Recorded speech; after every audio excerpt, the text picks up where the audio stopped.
पहा, पहिल्या इंटेस्ट क्वेश्चनमध्ये आपल्याला सांगितलं आहे सिंपल प्रश्न की आपल्याला काय करायचं आहे की प्रायमरी, सेकंडरी आणि टर्शरी अल्कोहोल्सला काय करायचं आहे या ठिकाणी या गटामध्ये आपल्याला क्लासिफाय करायचं आहे.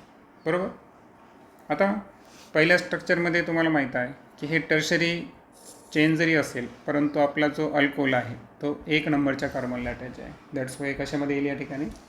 प्रायमरीमध्ये येईल. बरोबर. सेकंड याच्यामध्ये जर पाहिलं आपण तर जरी डबल बॉन्ड असेल परंतु अल्कोहोल हा 1 नंबरच्या कार्बनला अटॅच आहे. हा सुद्धा कशामध्ये येईल? प्रायमरीमध्ये. यामध्ये सुद्धा प्रायमरीच असणार. बरोबर. त्यानंतर सेकंड जी केस आहे 4 नंबरची, तर यामध्ये जर आपण कार्बनला नंबरिंग करायला गेलो तर हा कार्बन किती नंबरला येईल या ठिकाणी?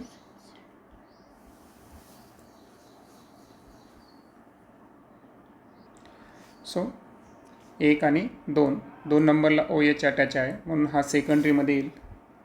यामध्ये जर पाहिलं आपण तर 1, 2, 3 इथं पण सेकंडरीच येईल. करेक्ट. आणि तिसऱ्या केसमध्ये जर पाहिलं आपण तर ज्या कार्बनला OH अटॅच आहे तर त्याला ऑलरेडी किती कार्बन अटॅच आहे? 3 कार्बन अटॅच आहे. त्यामुळे हा कशामध्ये येईल? टर्शरीमध्ये येईल. आणि तुम्हाला इथं ॲलिलिक अल्कोहोल सांगितले. पहा, आता ॲलिलिक अल्कोहोल्स म्हणजे काय? फक्त बेंझिन रिंग प्रेझेंट नाही पाहिजे त्यामध्ये. त्याच्यामुळे स्ट्रक्चर 1, 2 आणि 3 हे तिन्ही काय आहे? ॲलिलिक अल्कोहोल्स आहेत. सो या केसमध्ये जेव्हा आपण नंबरिंग करू तर 1, 2, 3, 4, 5 3 नंबरला काय ड्रॉप झाला? क्लोरोमिथिल. आणि 2 नंबरला काय ड्रॉप झाला? आयसोप्रोपिल. आणि दॅट्स वाय याचं जेव्हा आपण पहिल्या स्ट्रक्चरचं IUPAC नेम लिहू, ओके, म्हटल्यास खाली लिहितो मी. तर पहिल्या स्ट्रक्चरचं आयसोप्रोपिल, 3 नंबरला क्लोरोमिथिल आहे. बरोबर आहे का? सो 3 क्लोरोमिथिल. 2 नंबरला आयसोप्रोपिल, सो 2 आयसोप्रोपिल. आणि पॅरेंट अल्केन 5 आहे आणि 1 नंबरला अल्कोहोल आहे म्हणून काय नाव येईल? Pentane 1 all. ओके, हे असणार पहिल्या स्ट्रक्चरचं नाव. त्यानंतर दुसऱ्या स्ट्रक्चरमध्ये जर पाहिलं आपण तर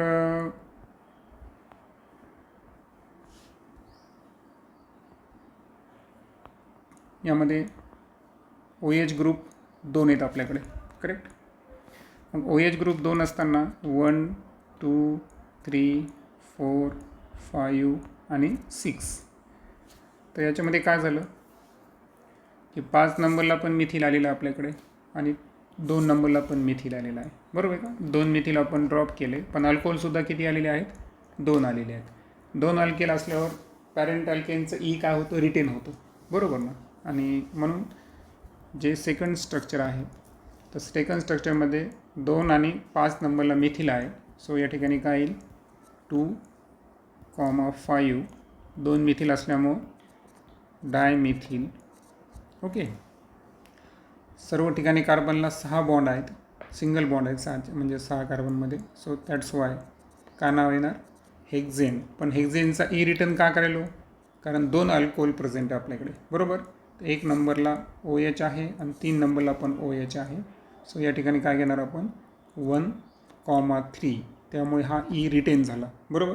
आणि 2 अल्कोहोल आहे म्हणून शब्द काय वापरणार आपण या ठिकाणी? डायोल. बरोबर. अशा पद्धतीचं नाव आहे सेकंड स्ट्रक्चरचं असणार. तिसऱ्या स्ट्रक्चरमध्ये जर पाहिलं आपण तर हा सायक्लोहेक्झेन आहे. सायक्लोहेक्झेनला OH पण अटॅच आहे आणि ब्रोमिन पण अटॅच आहे.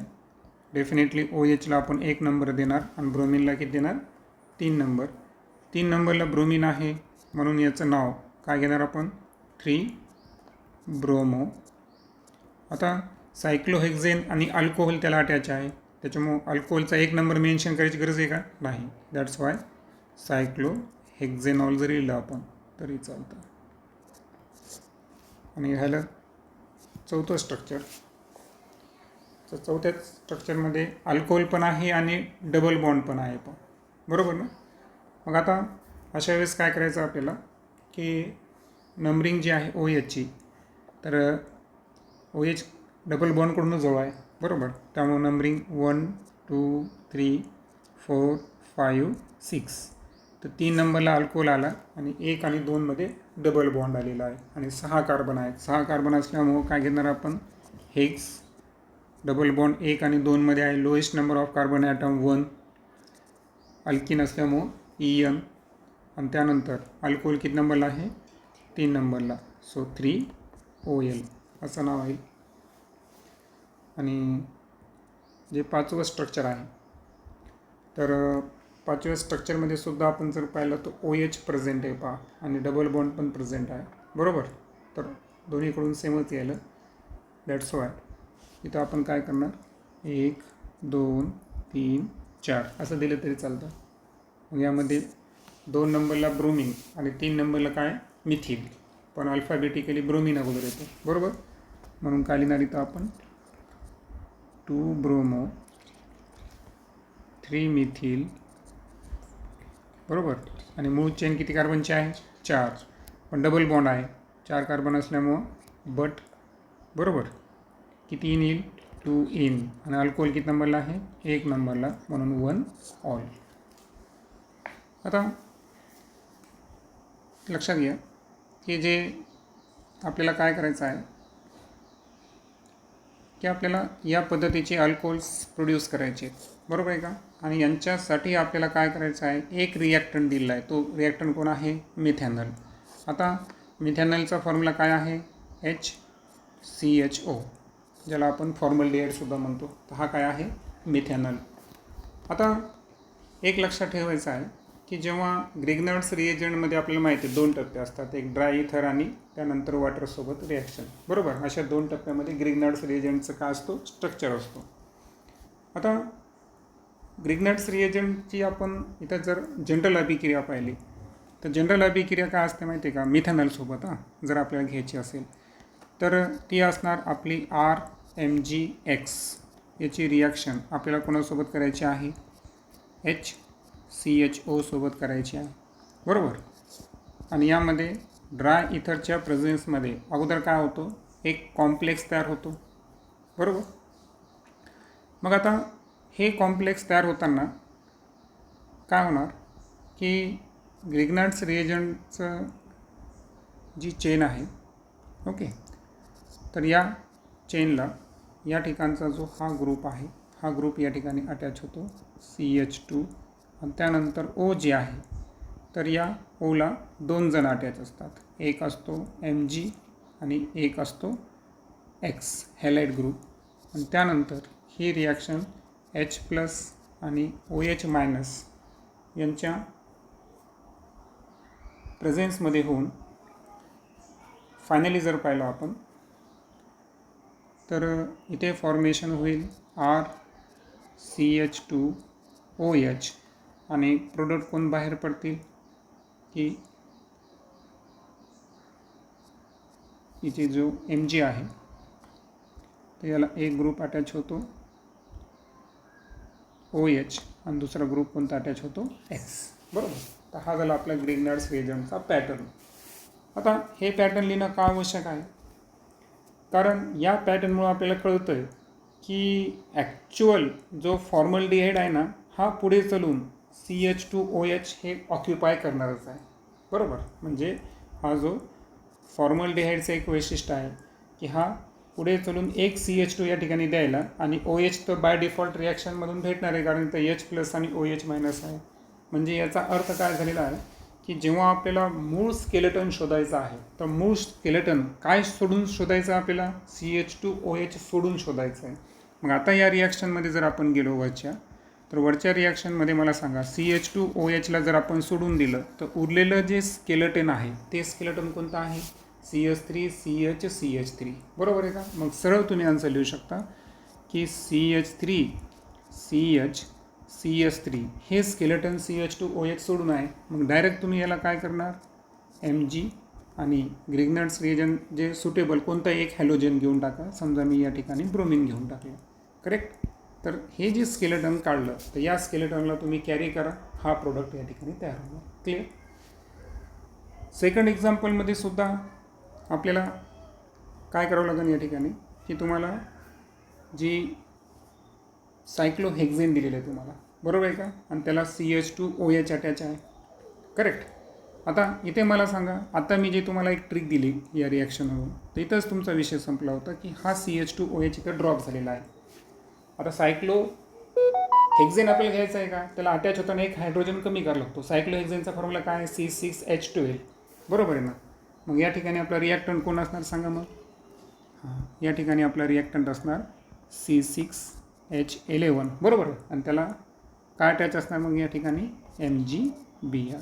म्हणजे रिॲक्शन जे आहे त्या रिॲक्शनपर्यंत पोहोचायचं कामच नाही. ही जर जनरल रिॲक्शन लक्षात ठेवली आपण की स्वतः मिथॅनॉल प्रेझेंट असताना तो एक CH2 आणि अलॉंग विथ OH हे डोनेट करायला, म्हणजे याचा अर्थ काय झालेला आहे की आपल्याला स्केलेटन शोधताना CH2OH ड्रॉप करायचा आहे. आणि त्यामुळं पहिले रिॲक्शन्समध्ये हा आणि दुसऱ्या रिॲक्शनमध्ये हा, हे असते ग्रिग्नर्स रिएजंट, सुटेबल ग्रिग्नर रिएजंट्स जे ही रिॲक्शन घडून आणतील. आता नेक्स्ट आहे पहा की यामध्ये आपल्याला रिॲक्शनचे प्रोडक्ट्स फॉलो करायचे आहे. आता इथे दिलेलं आहे आपल्याला प्रोपीन, बरोबर ना. आता प्रोपीनमध्ये आपल्याला ॲसिडिक हायड्रोलिसिस आहे, बरोबर आहे का. H+ म्हणजे ॲसिडिक कंडिशन पण आहे आणि वॉटर पण प्रेझेंट आहे. सो या ठिकाणी काय होणार की आपल्याला कोणता रूल्स लागू करायचा आहे, मार्कोनिकॉफ्स रूल्स लागू करायचा आहे. कारण H2ओमध्ये दोन गोष्टी असतील, H+ आणि OH-. आपल्याला कोणाला द्यायचा आहे, लेस नंबर ऑफ हायड्रोजन असणाऱ्या कार्बनला द्यायचा आहे. आणि दॅट्स वाय इथं जो प्रोडक्ट असेल तो काय असेल, CH3CHOH, डबल बॉन्डचं रूपांतर सिंगल बॉन्डमध्ये, आणि याला जर आपण H दिला तर काय होतं, CH3. ओके. आणि सो याचं नाव जर पाहिलं आपण तर काय येईल, प्रोपेन 2. ओके, हा प्रोडक्ट येईल. सेकंड जी रिॲक्शन आहे ना, तर अकॉर्डिंग टू AI या ठिकाणी त्यांचं म्हणणं आहे की जे NaBH4 घेतला आपण, सोडियम बोरोहायड्रेट, हा फक्त कीटोन्स आणि अल्डेहाइडलाच रिड्यूस करू शकतो. म्हणजे इथं रिडक्शनची रिॲक्शन होऊ शकते, पण तिथं रिॲक्टरमध्ये कोण राहिले असते, अल्डेहाइड किंवा कीटोन राहिले असते. आता इथं COO आहे ना, C+O, म्हणजे इथं ईस्टर ग्रुप प्रेझेंट आहे आणि दॅट्स वाय NaBH4 हा ईस्टरला रिड्यूस करू शकत नाही. सो या ठिकाणी येणार नो रिॲक्शन. तिसऱ्या केसमध्ये जर पाहिलं आपण तर NaBH4 दाखवलेला आहे, हा डेफिनेटली आता सांगितल्याप्रमाणे अल्डेहाइडला आणि कीटोनला करू शकतो. सध्या इथं कोणता ग्रुप प्रेझेंट आहे, अल्डेहाइड ग्रुप प्रेझेंट आहे. आणि अल्डेहाइड ग्रुप प्रेझेंट असल्यामुळं जे कार्बनचं जे रिमेनिंग स्ट्रक्चर आहे ते ॲज इट इज राहतं. फक्त इथं काय करायचं आहे की आपल्याला जो इथं, बरोबर ना, तर इथे आपल्याला एक हायड्रोजन देऊ शकतो आपण, कारण हायड्रोजन आपल्याकडं पुष्कळ आहे, बरोबर आहे का. आणि इथे एक हायड्रोजन द्यायचं, म्हणजे ही काय होईल, रिडक्शन म्हणजे H2 ॲड होणे. सो ओव्हरऑल प्रोडक्ट काय असेल या ठिकाणी, CH3 CH2 CH2 CH3, त्यानंतर काय होईल, CH2 आणि OH, बरोबर. सो 1 2 3 4 काय येईल ना, 2 मिथिल आणि त्यानंतर 4 कार्बन आहेत, बरोबर ना. सो ब्युटेन एक नंबरला alcohol. So 2 methyl butane 1 all. आणि हां, इथे एक लक्षात घ्या की इथे CH पाहिजे. ओके. आता प्रश्न आहे पहा, give structure of the products you would expect when each of the following alcohol reacts with. आता पहिला अल्कोहोल घेऊ आपण, ब्युटेन 1 ऑल, करेक्ट. आता याचे आपल्याला रिॲक्शन 3 जणांसोबत करायचे आहे. पहिल्यांदा लक्षात ठेवायचं आहे की यामध्ये आपल्याला जो अल्कोहोलिक ग्रुप आहे हा आपल्याला हॅलोजननं रिप्लेस करायचा आहे, बरोबर. आता आपल्याकडं दिलेले जे रिएजंट्स आहेत त्याच्यामध्ये आयदर क्लोरीन किंवा ब्रोमिन यापैकी रिएजंट्स आहेत, त्यांना आपल्याला त्याला काय करायचं आहे, रिप्लेस करायचं आहे हायड्रॉक्झिल ग्रुपला अल्कोहोलच्या. सो पहिल्या रिॲक्शनमध्ये जर पाहिलं आपण ब्युटेन 1 ऑल,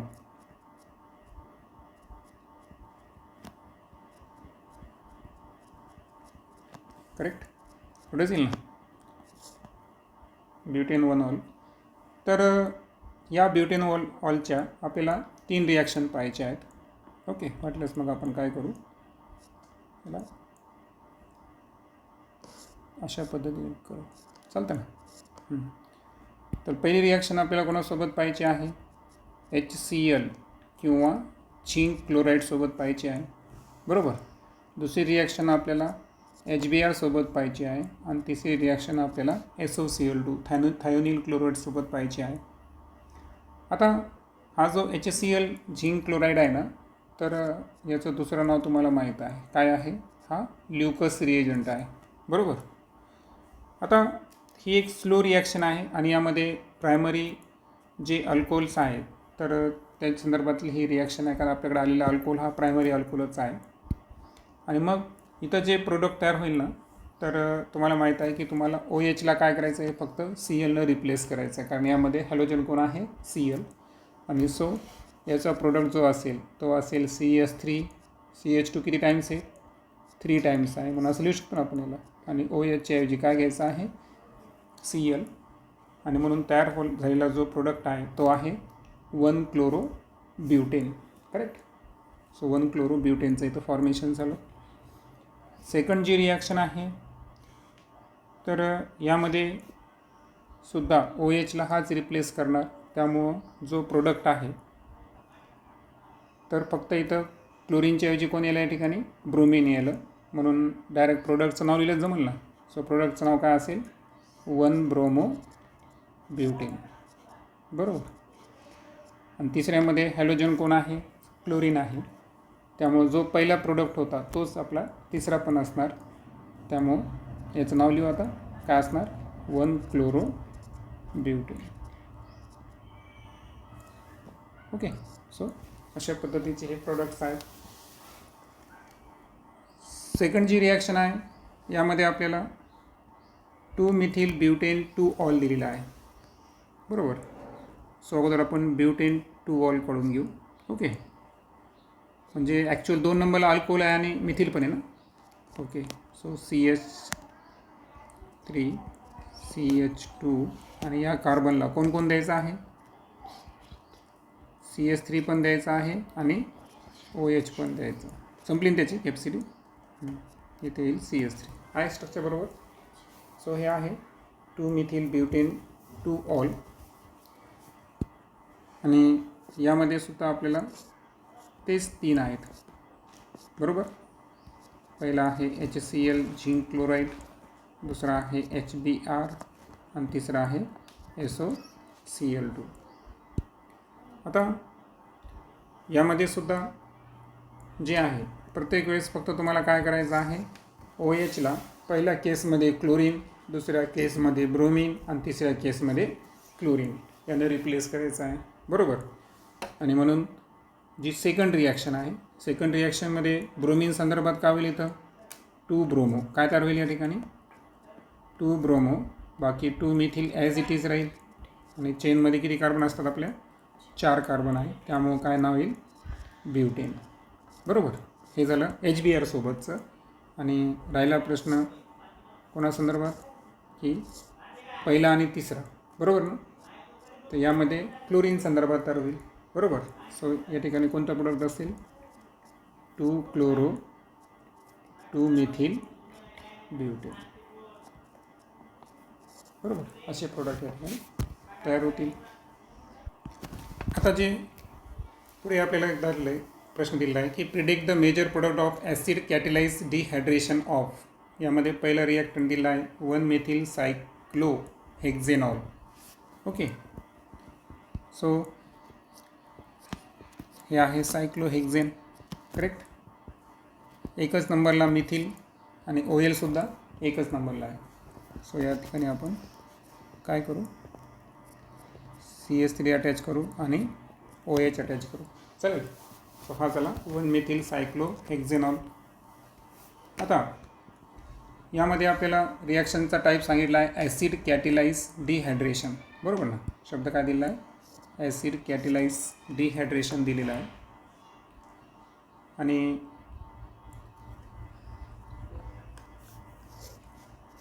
सो यामध्ये जेव्हा आपण प्रोडक्ट तयार करू तर डिहायड्रेशन अर्थातच यामधून वॉटर आपल्याला काय करायचं आहे, रिमूव्ह करायचं आहे, बरोबर.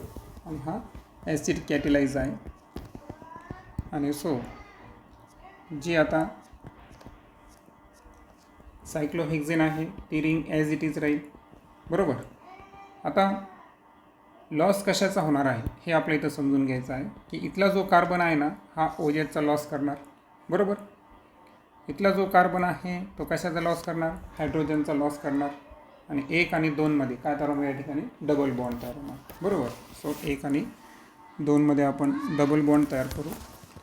आणि ते फक्त कोणाला ठेवू, मिथिलला ठेवू ना. आता OH ते रिप्लेस झालं. मग आता याचं नाव जर पाहिलं आपण तर 1 नंबरलाच मिथिल आलं आणि डबल बॉन्ड आलेला आहे या ठिकाणी सायक्लोस्ट्रक्चरमध्ये. सो याचं नाव काय असेल या ठिकाणी, 1 मिथिल सायक्लोहेक्झेन, करेक्ट. आणि ही जी रिॲक्शन आपण पाहिली ना, इथे एक रूल्स लागू होतो ते तुम्ही लक्षात ठेवायचा. तर तो रूल आहे सेटेप्स रूल, म्हणजे जी आपल्याला कंडिशन दिलेली आहे ना. तर इथं सेटेप्स रूल्सनुसार हा प्रोडक्ट तयार होतो या ठिकाणी. सेकंड रिॲक्शन जे आहे त्यामध्ये ब्युटेन 1 ऑल दिलेलं आहे आपल्याला. So CH3 CH2 CH2 CH2 OH, correct है ना. तर हा आहे ब्युटेन 1 ऑल. यामध्ये वरच्याच पद्धतीनं आपल्याला काय करायचं आहे, H2O इलिमिनेट करायचं. डिहायड्रेशन रिॲक्शन आहे. डिहायड्रेशन करत असताना काय करावं लागेल बरं, की कार्बनची नंबरिंग करू आपण. तर पहिला कार्बन जर या ठिकाणी OHचा लॉस करत असेल तर दुसरा कार्बन हा काय करणार या ठिकाणी,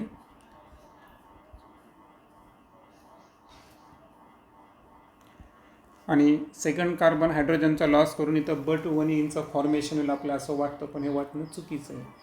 कारण यामध्ये जर आपण पाहिलं ना तर जे ॲक्च्युअल हायड्रॉक्झिल ग्रुप आहे तर हे एका ॲसिडकडून प्रोटोनेटेड होतं पहा, कारण वरती आपल्याला ॲसिड कॅटेलाइज रिॲक्शन विचारलेलं आहे, बरोबर आहे का. मग आता या रिॲक्शनमध्ये काय होतं की जे H2SO4 म्हणा किंवा H3PO4 म्हणा, तर यासारखे जे ॲसिड्स आहेत या ठिकाणी हे काय करतात, एक लिव्हिंग ग्रुप तयार करतात पहा, एक H2O सारखे. मग आता याच्यामध्ये सुरुवातीला जेव्हा वॉटरचं इलिमिनेशन झालं तर वॉटरचं इलिमिनेशन झाल्यानंतर एक प्रायमरी कार्बोकेशनचं फॉर्मेशन होतं पहा. जसं की आता इथं मी OHला इलिमिनेट केलं तर कार्बोकेशनचा जो टाईप असेल तो कार्बोकेशनचा टाईप काय असतो पहा, CH3 CH2 CH2 CH2 आणि हे प्लस, बरोबर. आता हे जे कार्बोकेशन तयार झालेलं आहे ना इनिशियली वॉटरचा लॉस झाल्यामुळं, ओके. आता जरी या ठिकाणी तुम्ही म्हणत असताल की इथं तर CH2ने लॉस केलेलं नाही, परंतु OH अलॉंग विथ इथं ॲसिड प्रेझेंट आहे म्हणून वॉटरचं इलिमिनेशन झालेलं आहे. पण वॉटरचं इलिमिनेशन तयार झाल्यानंतर हे जे प्रायमरी कार्बोकेशन तयार झालेलं आहे याला आपण कोणतं कार्बोकेशन म्हणू, प्रायमरी कार्बोकेशन. तर या कार्बोकेशनचं एक वैशिष्ट्य आहे की हे कार्बोकेशन हायली अनस्टेबल आहे. So it is a highly unstable. मग हे जे हायली अनस्टेबल कार्बोकेशन्स आहेत त्याचं होतं काय, तर पुढे हे जे CH3 CH2 CH2 CH2 plus हे हायली स्टेबल जो प्रायमरी कार्बोकेशन आहे तर यामध्ये स्टेबिलिटी येण्यासाठी जो हायड्रोजन ॲटम्स आहे तर त्याच्यामध्ये जी इलेक्ट्रॉनची बॉन्डिंग आहे तर ही शिफ्ट होते. याला आपण 1 डायहायड्राइड शिफ्ट म्हणतो. सो शॉर्टमध्ये सांगायचं असेल तर सेकंडरी कार्बोकेशनचं फॉर्मेशन होतं, ओके. आणि सो सेकंडरी कार्बोकेशन तयार होत असताना काय होतं की त्याचं रूपांतर कशामध्ये झालं होतं, CH3 त्यानंतर CH प्लस आलं का, त्यानंतर CH2 CH3. तर हा जो तयार झालेला आहे हा आहे सेकंडरी कार्बोकेशन. आणि या सेकंडरी कार्बोकेशनचं वैशिष्ट्य आहे हा मात्र स्टेबल आहे. ओके, सो मोर स्टेबल असा या ठिकाणी सेकंडरी कार्बोकेशनचं फॉर्मेशन होतं. आता कार्बोकेशन जो आहे हा फर्स्ट कार्बनकडून सेकंड कार्बनकडून जो शिफ्ट झाला, तर याला मी एक नाव दिलो 1,2 हायड्राइड शिफ्ट. काय नाव देऊ याला आपण? 1,2 हायड्राइड शिफ्ट असं याला नाव देऊ. ओके, तर या शिफ्टिंगमुळं कार्बोकेशन प्रायमरीपासून सेकंडरीकडे शिफ्ट झालं आणि सेकंडरी कार्बोकेशन हा मोर स्टेबल झाला. आणि फर्दर जे आहे तर ह्या कार्बोकेशनच्या संदर्भात पुढे एक रूल्स लागू होतो. पण तो रूल्स आहे जेस्टेव रूल. ओके, सो जेटसेव्स रूलनुसार जर गेलो आपण तर जो प्रोटॉन आहे या प्रोटॉनचं जे रिमूव्हल हे कार्बनकडून होतं आणि मोर स्टेबल असा अल्किन तयार होतो. आणि तो अल्किन कोणता असतो मग? तर तो अल्किन घेऊ आपण CH3. मग यानं लॉस केलं ना, सो दॅट्स वाय इथं CH डबल बॉन्ड CH3, कारण हा प्लस आणि हायड्रोजनचा लॉस करतो आणि तयार झालेलं जे स्ट्रक्चर आहे ते कोणतं आहे? But two ene. That's why अशा पद्धतीनं जेटसेव्स रूलनुसार लक्षात तुमच्या की प्रायमरी कार्बोकेशन अनस्टेबल आहे highly. 1,2 hydride shift more stable असणारा सेकंडरी कार्बोकेशन आणि फर्दर जेटसेव्स रूल्सनुसार प्रोटॉनचं इलिमिनेशन कार्बनकडून रिमूव्हल आणि फर्दर बट टू इनचं फॉर्मेशन, एवढे इव्हेंट्स या रिॲक्शनमध्ये होतात.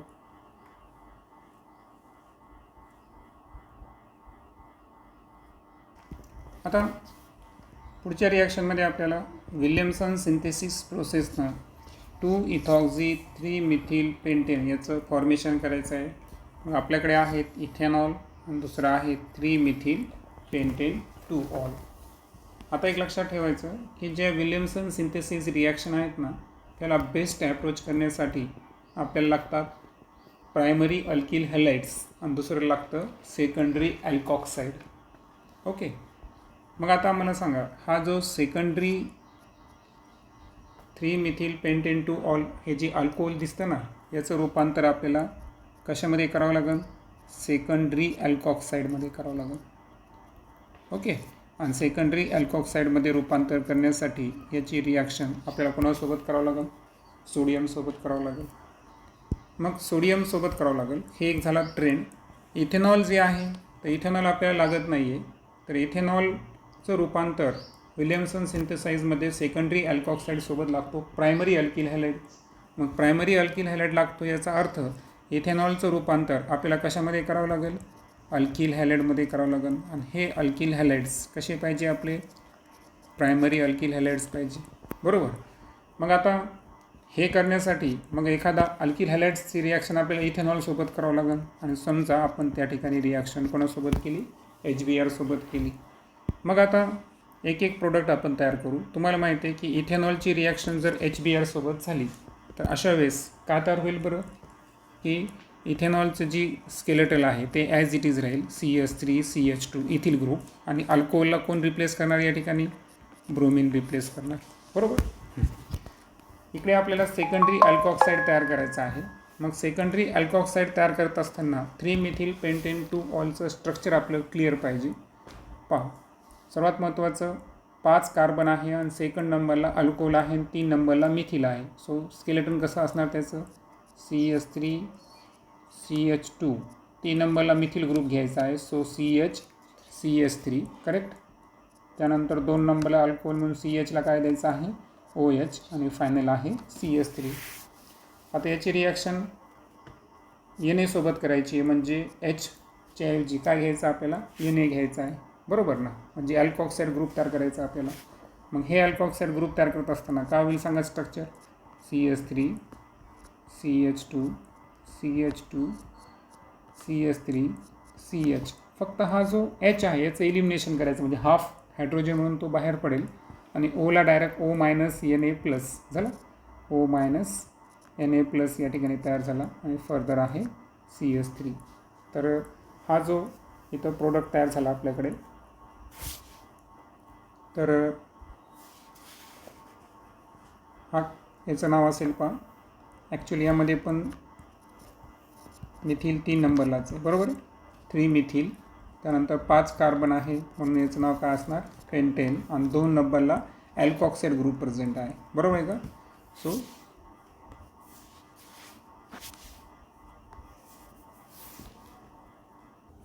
सुरुवातीला सोडियम नाव लिहायचं राहिलं, सोडियम अल्कोक्साईड आहे ते. So sodium 3 methyl pentane 2 oxide. Okay, असं याचं IUPAC असेल. आता लक्षात घ्या याच्यामध्ये काय झालं बरं, की आपल्या जे 2 रिॲक्टंट होते त्या रिॲक्टंटचं आपण एक विशिष्ट प्रोडक्टमध्ये अगोदर रूपांतर करून घेतलं आणि आता प्रोडक्ट केल्यावर या दोघांच्या कॉम्बिनेशननं आपल्याला हा प्रोडक्ट तयार करायचा आहे विल्यमसन सिंथेसिसनं, बरोबर. सो आता घेणार मी पहिलं रिॲक्टंट.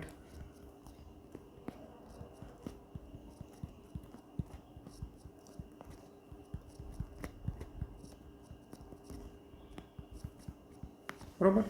त्यानंतर गरजेनुसार कोण लागत होता आपल्याला, प्रायमरी अल्किल हॅलाइड्स, तो या ठिकाणी घेतला, बरोबर. आणि रिॲक्शन आहे आपली विल्यमसन सिंथेसिस. तर आता या रिॲक्शनमध्ये काय होणार, तर आता तुम्हाला माहीत आहे की हा जो ॲक्च्युअल Na असतो आणि हा जे ब्रोमिन असतं, बरोबर आहे का. तर हे या ठिकाणी अटॅच होतात आणि ॲक्च्युअल या ओला आता CH2CH3 हा ग्रुप तयार झाला, म्हणजे ॲटोमॅटिक इथरचं फॉर्मेशन होतं आहे ना, इथॉक्सी ग्रुप या ठिकाणी तयार होईल. आणि सो प्रोडक्ट जो असेल, लक्षात आलं तुम्हाला की CH3 CH CH2 CH3 CH आणि हा जो O आहे, O ॲज इट इज, या ओला हा CH2CH3 अटॅच होतो, म्हणजे याला C2H5 लिहिलं तरी जमतं, बरोबर. आणि समोरचा आहे CH3. तर हा प्रोडक्ट या ठिकाणी तयार झाला. आता या प्रोडक्टचं जे नाव आहे तेच आपल्याला ॲक्च्युअल तयार करायचं होतं. पहा, मी जर पाहिलं तर 1 2 3 4 5 आला का. 2 नंबरला इथॉक्सी ग्रुप आला आणि 3 नंबरला कोण आला, मिथिल. काय तयार करायचं होतं, 2 इथॉक्सी 3 मिथिल पेंटेन. सो याचं फॉर्मेशन अशा पद्धतीने झालं.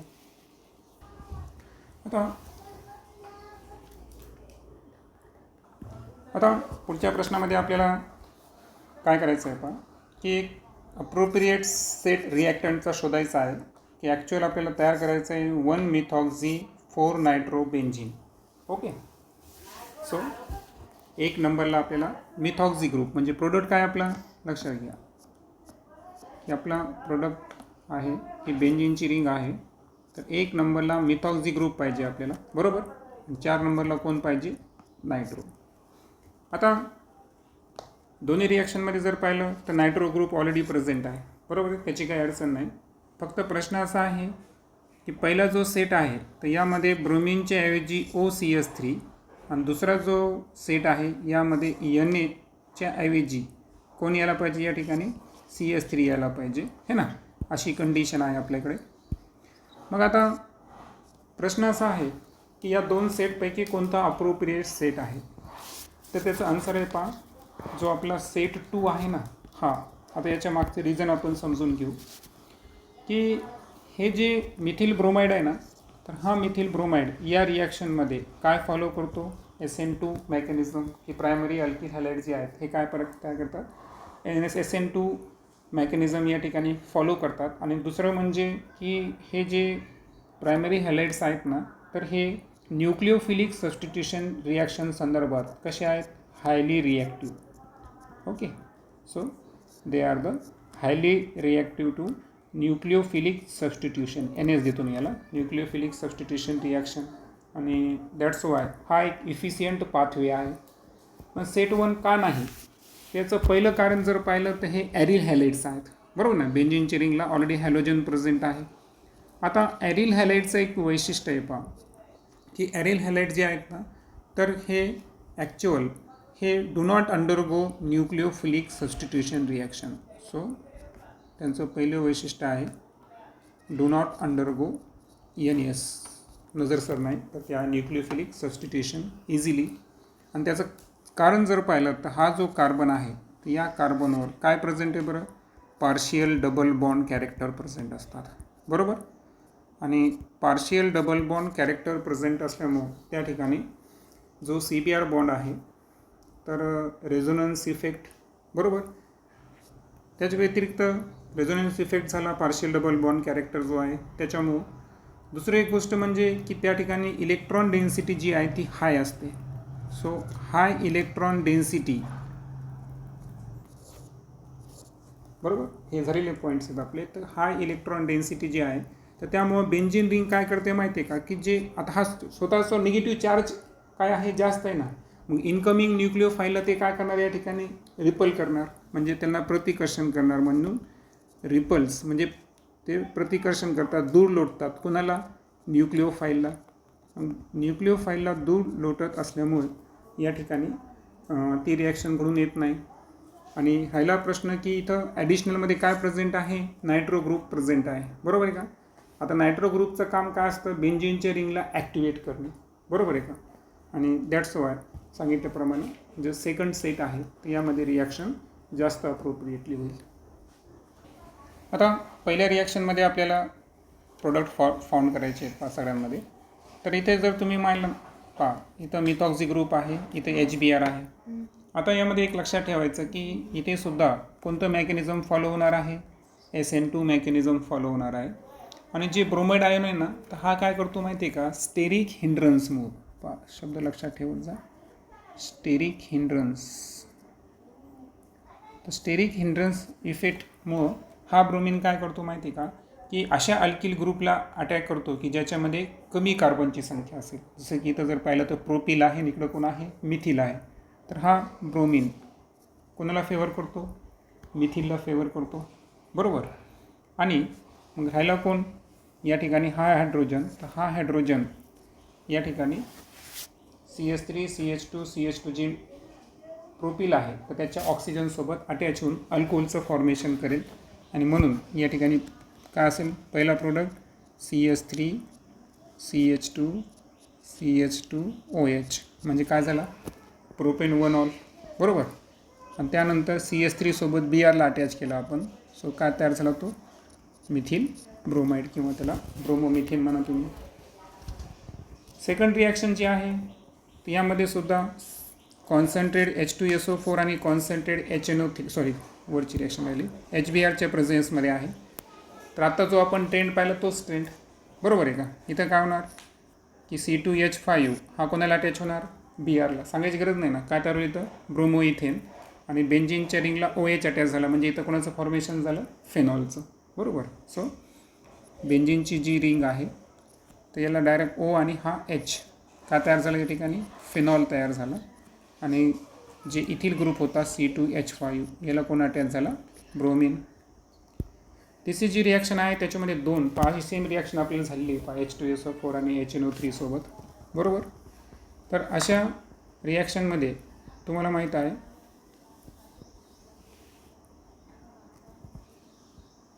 आता यामध्ये काय होणार की जी बेंझिनची रिंग आहे ओके, तर बेंझिनच्या रिंगला OC2H5 तर अटॅच आहेच.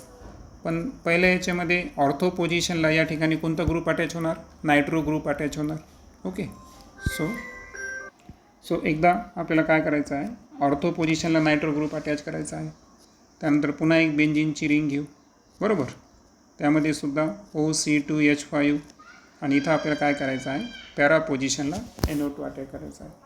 या अगोदर आपण पाहिलं आहे की पॅरा पोझिशनला जर दोन ॲसिड कॅटलिस्ट असतील तर मेजर प्रोडक्ट काय असतो, पॅरा बरोबर. आय थिंक त्यामध्ये आपण 80% पाहिलं होतं काहीतरी, आणि मायनर हा असतो. म्हणून या रिॲक्शनमध्ये जे प्रोडक्ट झालेले आहेत तर पहिल्या प्रोडक्टचं नाव काय सांगता येईल आपल्याला, हा जो प्रोडक्ट आहे मेजरवाला तर तो आहे 4-नायट्रो इथॉक्झी बेंझिन बरोबर. आणि जो मायनर प्रोडक्ट तयार झालेला आहे तो कोणता आहे, 2-नायट्रो इथॉक्झी बेंझिन. आणि राहिली फायनल रिॲक्शन. तर फायनल रिॲक्शन जी आहे तर यामध्ये आपल्याला हायड्रोजन आयोडाईडसोबत एक इथर दिलेला आहे बरोबर. आता यामध्ये एक लक्षात घ्या की एक टर्शरी स्ट्रक्चर आहे या ठिकाणी, आहे का? आता तुम्हाला आठवत असेल की या अगोदर आपण पाहिलं होतं की टर्शरी म्हणलं की तो कोणतं मॅकॅनिझम फॉलो होतं, SN1. का फेवर करतं ते SN1, आणि म्हणून जो हॅलोजन आहे तर हा हॅलोजन डायरेक्ट कोणाला जातो या ठिकाणी, टर्शरीला. कारण SN2 काय फेवर करतात, प्रायमरी, जसं आपण पहिल्या रिॲक्शनमध्ये पाहिलं. आणि टर्शरी काय करतात या ठिकाणी, SN1 फॉलो करतात. आणि SN1 फॉलो करण्यामुळं इथं काय होणार की आयोडीन डो आहे हा जास्त कार्बन असल्याकडे जाणार, बरोबर आहे का?